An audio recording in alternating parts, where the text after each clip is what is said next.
For God loved the world so much that he gave his only Son, so that everyone who believes in him may not die, but have eternal life. Kay ginhigugma sang Ginoo ang kalibutan. Nya ginhatag ang iya nagaisahanon nga anak, kag ang sinuman nga nagapati sa iya, hindi magtaliwan kundi makaangkon sang walay katapusan nya kabuhi.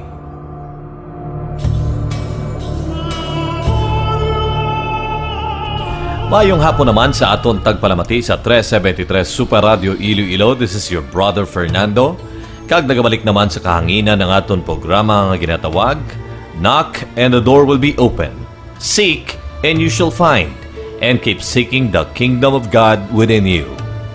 Ang ini nga programa hindi konektado sa anuman nga grupo, sekta, organisasyon o konsimbahan.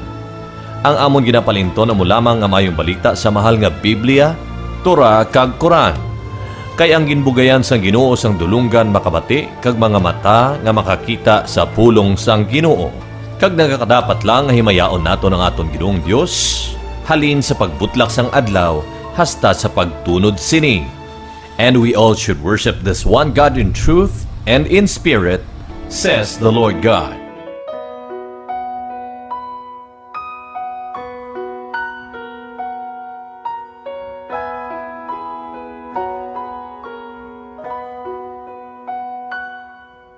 A young girl weeps in a far distant land.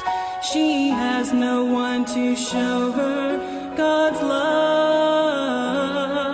No mother or father to wipe away the tears. She cries out in the night alone. Bury my heart on the mission-filled Lord. I'll go to dry that young girl's tears. I'll serve you no matter where the path may lead. Lord, please bury my heart. A mother grieves for her starving child. She has no shelter from the cold. Earthly provisions will ease their suffering, but who will feed their empty souls? Bury my heart on the mission-field, Lord. I'll give the gospel to these suffering ones. I'll go wherever you want me to go. Lord, please bury my heart. Will you ignore these lost souls in the night? Can you hear their pleading cries? They're begging for someone to show them the way. We must go before another one dies. Bury my heart on the mission field, Lord. These distant voices won't fade away. I'll do your will no matter the cost. Lord, please bury my heart.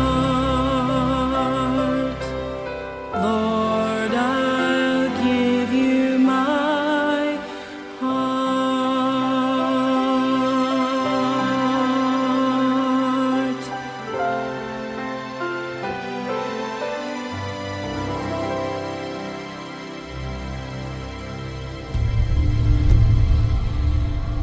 Mga utod ko kay Hesus Kristo kag mas kilalaman sang iban sa aton sa iya Hebrew name nga Yahushua HaMashiach.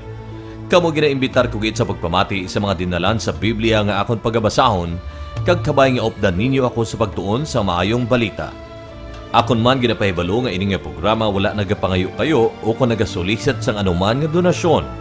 Ang amon tinutuyo amo lamang ang pagwaragwag sang maayong balita. Ang pulong sang Dios halin sa nahaunang libro sang Korento, Kapitulo 16. Bulig para sa mga taga-Judea. Kung parte sa inyo inugbulig sa mga katawhan sang Dios dito sa Judea, himuon man ninyo ang akon ginpahimo sa mga iglesia sa Galatia. Kada Domingo, ang kada isa sa inyo magpain sang kantidad suno sa inyo kinitaan. Dayon tipunon ninyo ini agud sa pag-abot ko dira, preparado na ang inyo inughatag. Pag-abot ko dira, ipadala ko sa Jerusalem ang mga tao nga inyo ginpili nga magdala sang inyo mga inugbulig, kag ang akon sulat nga magapakilala sa ila. Pero kung kinahanglan gid nga magkadto man ako dito sa Jerusalem, magaupod na lang sila sa akon. Ang plano ni Pablo. Madiretso ako dira sa Korento paghalin ko sa Macedonia, tungod nga maagi ako dito. Mahimo nga magadugay ako dira sa inyo. Base kung dira pa ako magpaligad sang tigtulugnaw, agod mabuligan ninyo ako sa akon mga kinahanglanon sa akon pagbiyahe, kung diin man ako magakadto. Hindi ko gusto nga mag-agi lang ako sa inyo sing madali, kundi gusto ko nga kung dira na ako sa inyo, makatiner ako sing madugay, kung itugot sang Ginoo. Pero karon matinir ako anay diri sa Efeso hasta sa adlaw sang Pentecostes. Tungod nga madamo diri ang gusto magpamati sang maayong balita, kag nagapati ako nga madamo ang magatuo diri bisan madamo ang nagakontra. Kung mag-abot dira si Timoteo, abi-abihon ninyo siya agud indi siya magkatahap. Tungod nga pareho man siya sa akon nga nagapangabudlay sa Ginoo. Tahuran ninyo siya. Kag kung maghalin na siya dira, buligi man ninyo siya sa iya mga kinahanglanon sa iya paglakat, agud makabalik siya diri sa akon. Ginapaabot ko siya upod sang iban pa nga mga utod kay Kristo. Kung parte sa aton utod nga si Apolos, ginpangabay ko gid siya nga magbisita dira sa inyo upod sang iban nga mga utod kay Kristo. Pero hindi pa siya kuno makakadto dira sa sini nga mga tinion. Makadto lang siya dira ugaling kung may kahigayunan siya. Ang katapusan nga mga bilin. Magbantay kamo perme kag magpakalig-on sa inyo pagtuo kay Hesukristo. Magpakaisog kag magpakabakod kamo. Kag bisan ano ang inyo ginahimo, himuan ninyo ini nga may paghigugma. Mga utod, nahibaluan ninyo nga ang unagid nga mga Kristohanon dira sa Akaya wala sing iban kundi si Stephanas kag ang iya pamilya. Ginhalad nila ang ila kaugalingon sa pag-alagad sa mga katawhan sang Dios. Amo ina nga nagapangabay ako sa inyo nga magpasakop kamo sa ila kag patiman sa tanan nga pareho sa ila nga nagapangabudlay para sa Ginoo. Dalipay gid ako sa pag-abot nila ni Stephanas, Fortunatus kag Achaicus. Kay bisan wala kamo diri, ari man sila. Gani nahimo nila sa akon ang indi ninyo mahimo. Nagahatag sila sang kalipay sa akon kag patiman sa inyo. Ang mga tawo nga pareho sa ila dapat nga pasalamatan sa ila mga ginahimo. Ang mga iglesia diri sa probinsya sang Asia nagapangamusta sa inyo. Si Aquila kag si Priscilla kag ang mga tumuluo nga nagatipon sa ila balay sa pagsimba sa Dios nagapangamusta gid sa inyo. Tungod nga pareho kamo nga ara sa Ginoo. Nagapangamusta man sa inyo ang tanan nga utod kay Kristo diri. Magkamustahanay kamo bilang magulutod kay Kristo. Karon ako mismo si Pablo ang nagasulat sini nga nagapangamusta. Kamusta sa inyo tanan?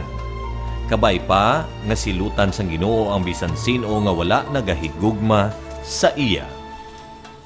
Ginoo, balik na. Kabay pa nga pakamayuhon kamo ni Ginoong Hesus. Ginahigugma ko kamo tanan sa aton pakiusa kay Kristo Jesus. Mga utod sa aton pagpadayon sa pagbasa sa maayong balita, ang pulong sang Dios, gikan sa ikaduwa nga libro sang Korento, Kapitulo 1. Ako si Pablo nga naging apostol ni Kristo Jesus suno sa kabubuton sang Dios. Ako kag si Timoteo nga aton utod kay Kristo nagapangamusta sa iglesia sang Dios dira sa Korinto, kag sa tanan nga katawhan sang Dios dira sa bugos nga probinsya sang Akaya. Kabay pa nga mabaton ninyo ang bugay kag pagkidait halin sa Dios nga aton Amay kag kay Ginoong Hesukristo. Dalayawon gid ang Dios kag Amay sang aton Ginoong Hesukristo. Maluluyon siya nga amay kag Dios nga permi nagapabakod kag nagalipay sa aton. Ginapabakod niya kita kag ginalipay sa tanantang nga mga kabudlayan agod nga paagi sa sining nga bulig nga aton nabaton halin sa iya, mapabakod man naton kag mapalipay ang iban sa ila mga kabudlayan. Kay bisan madamo ang aton ginaambit nga mga pag-antos ni Kristo, madamo man nga mga pagpabakod kag pagpalipay ang aton ginabaton paagi sa iya. Kung nagaantos kami, ini para sa pagpabakod kag paglipay sa inyo kag para sa inyo kaluwasan. Kag kung ginapabakod kag ginalipay kami, ini para man sa pagpabakod kag paglipay sa inyo, agod mabatas ninyo ang mga pag-antos nga pareho sang amon ginaantos. Gani dako ang amon paglaom sa inyo, tungod nga nahibaluan namon nga kung paano kamo nagaantos pareho sa amon, ginapabakod kag ginalipay man kamo sa Dios pareho sa amon.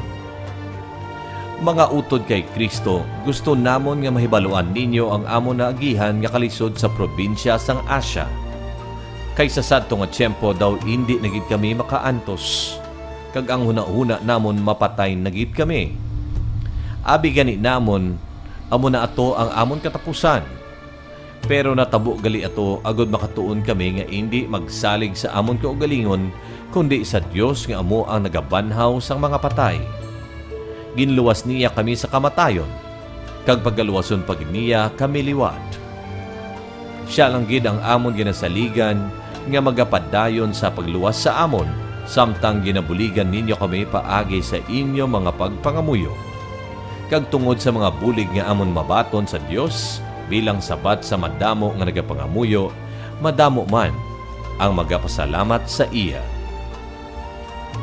Mga utod ang pagbag-o ni Pablo sang iya plano. Amo ini ang butang nga amon ginapabugal. Nagakabuhi kami nga matarong kag wala gid sing kasawayan sa tanan nga tawo. Kag labi na gid sa inyo. Nahimo namon ini tungod sa bulig sang Dios kag hindi sa amon kaugalingon nga ikasarang. Nagapamatuod ang amon konsensya nga matuod gid ining amon ginapabugal. Wala kami nagasulat sang indi ninyo mabasahan kag maintindihan. Bisan indi gid ninyo kami kilala kaayo, nagalaom ako nga magaabot ang tion nga makilalan gid ninyo kami. Agod nga sa pag-abot sang aton Ginoong Hesus, mapabugal ninyo kami kag kamo mapabugal man namon. Tungod sa sining akong pagsalig, nagplano anay ako nga magbisita una sa inyo agod doble ang inyo kahigayunan nga makabulig. Nagplano ako nga mahapit anay dira sa inyo kung magkadto na ako sa Macedonia. Kag sa akon pagbalik halin sa Macedonia, maagi ako liwat dira agod mabuligan naman ninyo ako sa akon pagkadto sa Judea. Amo kuntani ato ang akon plano. Pero tungod kay wala ini madayon, nagakahulugan bala ini nga hindi masaligan ang akon ginahambal? Basi magsiling kamo nga pareho man ako sang iban nga mga tao diri sa kalibutan nga ang mga butang nga ila ginaplano kag ginaintyende ang para gid lang sa ila kaayuhan. Nagasiling sila, huo, pero ato gali hindi. Pero ang matuod amo ini, subo nga ang Dios masaligan man ninyo ang amon ginasugid sa inyo. Kami ni Silas kag ni Timoteo nagwali sa inyo parte sa anak sang Dios nga si Hesukristo. Kag nahibaluan ninyo nga si Kristo masaligan sa iya ginhampal. Indi mahimo nga indi niya paghimuon ang iya mga ginpromisa. Paagi sa iya ang tanan nga ginpromisa sang Dios natuman. Gani makasiling kita nga masaligan gid ang Dios. Kag ini nagahatag sang pagdayaw sa iya. Ang Dios amo ang nagapalig-on sang aton relasyon kay Kristo. Ginpili niya kita nga mag-alagad sa iya. Ginmarkahan niya kita nga iya na paagi sa pagpapuyo niya sang Espiritu Santo sa aton tagipusoon nga amo man ang kaligunan nga pagabatunon ta ang iya mga ginpromisa sa aton. Nakahibalo ang Dios nga nagasugid ako sa matuod kun nga wala ako nakadayon sa pagkadto dira sa inyo sa Corinto. Ang rason amo nga hindi ko gusto nga maglain ang inyo buot sa akon. Wala kami nagadikta sa inyo parte sa inyo pagtuo kay malig-on naman kamo. Gusto lang namon kuntani nga buligan kamo agud mangin malipayon kamo.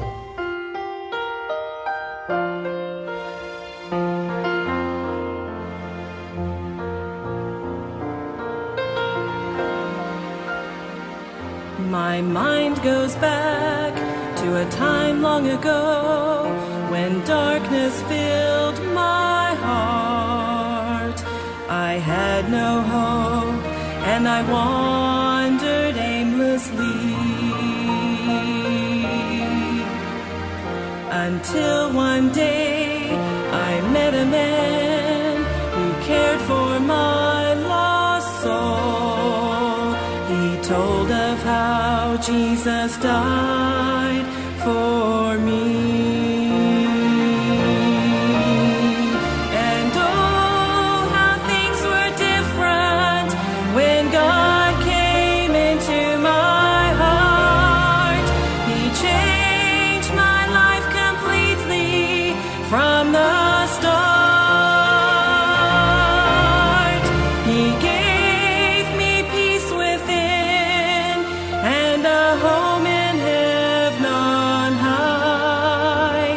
My life has changed, I'll never be the same. When I recall the lonely years without God in my heart, I'm more determined to serve Him faithfully.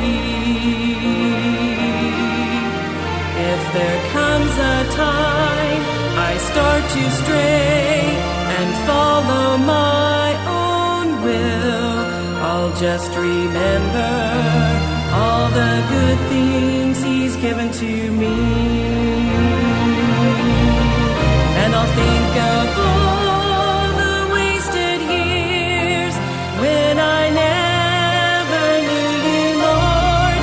I'll think of all those bitter tears I cried in vain. But now those tears are gone since I made You Lord of all. My life has changed, I'll never be the same. My life has changed, I'll never be the same.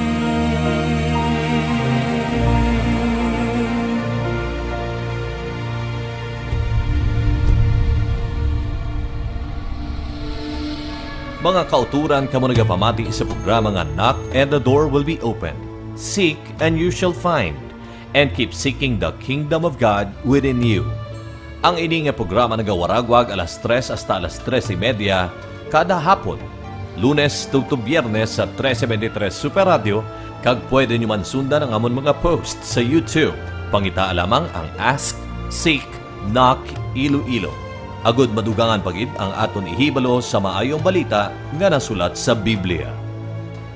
Ang pulong sang Dios halin sa ikaduhang libro sa Korinto, Kapitulo 2. Gani nagunauna ako nga hindi na lang ako magkanto dira sa inyo kung masakit ko man lang liwat ang inyo balatyagon. Kay kung masakit ko ang inyo balatyagon, sino na lang ang maghahatag sang kalipay sa akon? Wala na.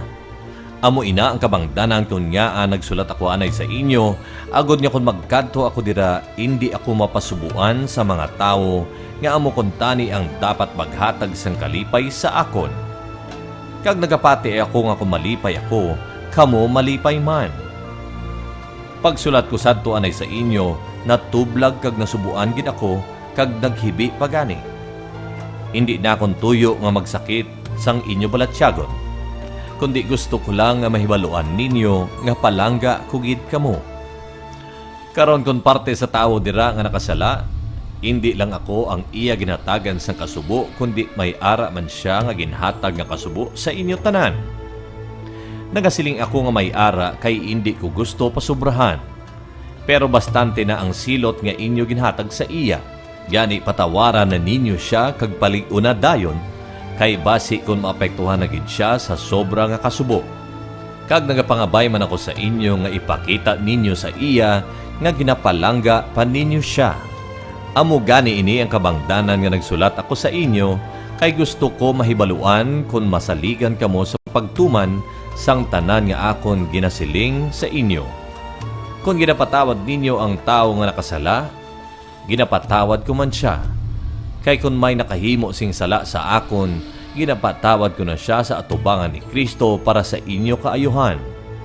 Dapat tahimuon ini agud indi kita madaog ni Satanas, kay nahibaluan ta kung ano ang iya mga pahito.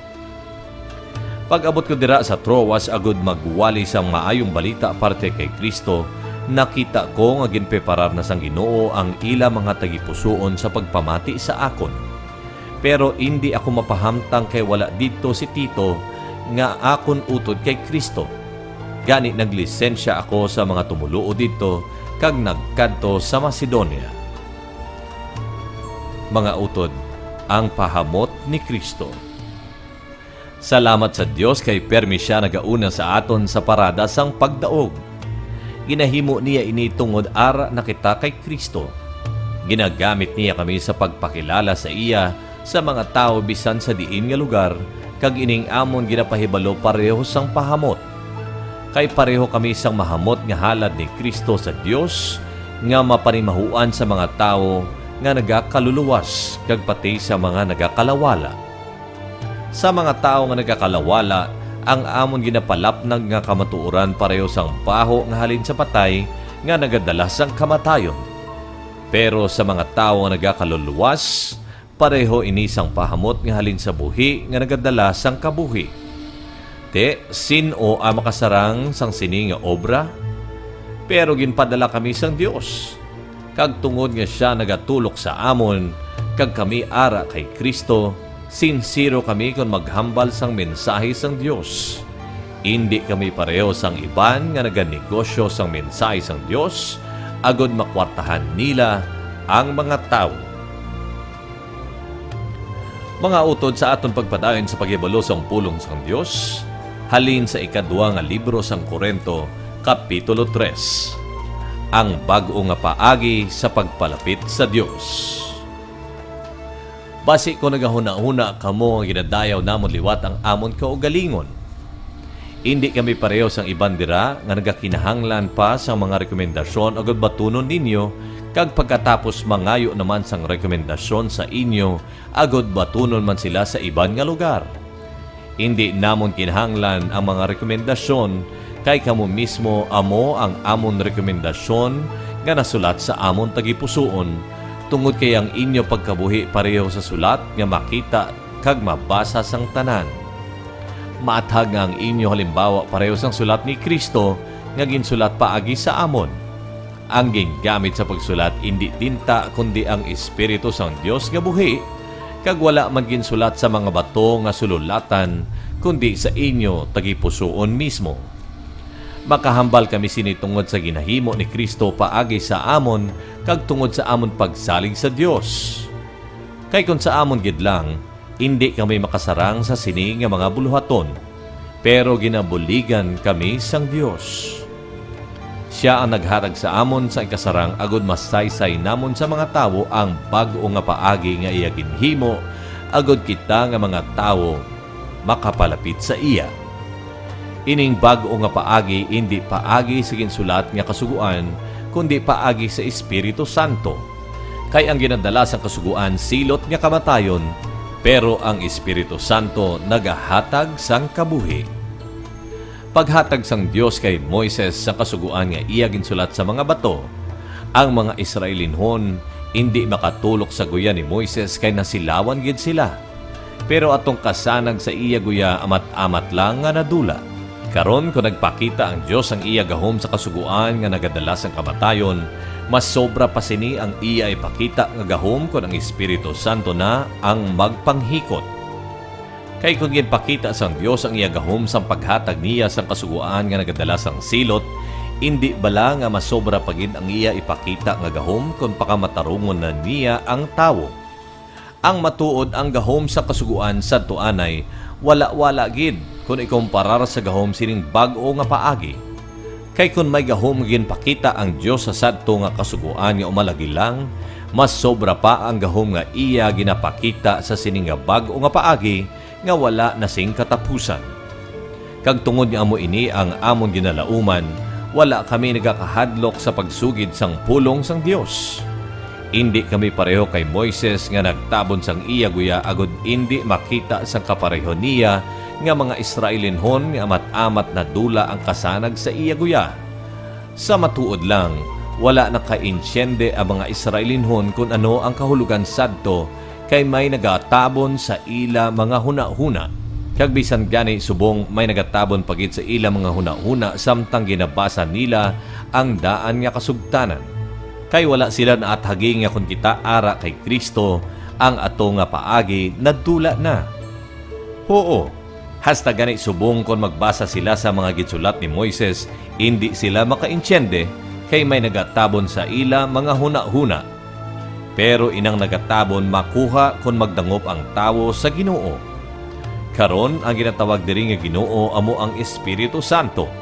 Kag kun ang Espiritu sang Ginoo amo ang ara sa tawo, hilway siya. Kag tungod nga wala sing nagatabon sa aton huna-huna, nakita ta ang gahom sang aton Ginoo. Kag ina nga gahom nga halin sa Ginoo nga amo ang Espiritu Santo, amo ang nagapadayon sa pagbag-o sa aton, agod nga sa amat-amat mangin kaangay kita sa iya. Mga utod ato naman nabatian ang maayong balita halin sa Biblia. Kung mayara kamudugang pa nga palamangutanon ka gusto mahimaluan, nahanungod sa pulong sang Dios, pwede kita kapakikangot sa aton utod nga si Brother Humberto Avellaneda. Pwede natin siya i-email sa avellaneda1@aol.com. Mga kauturan kamo nagapamati sa programa nga Knock and the Door Will Be Open. Seek and you shall find. And keep seeking the kingdom of God within you. Ang ini nga programa nagawaragwag alas 3 hasta alas 3:30 kada hapon. Lunes to Biyernes sa 373 Super Radio, kag pwede nyo man sundan ang amon mga posts sa YouTube. Pangita lamang ang Ask, Seek, Knock, Iloilo. Agud madugangan pagid ang aton ihibalo sa maayong balita nga nasulat sa Biblia. This has been your Brother Fernando. Nagapasalamat sa inyo pagpamati sa Knock and the Door Will Be Open.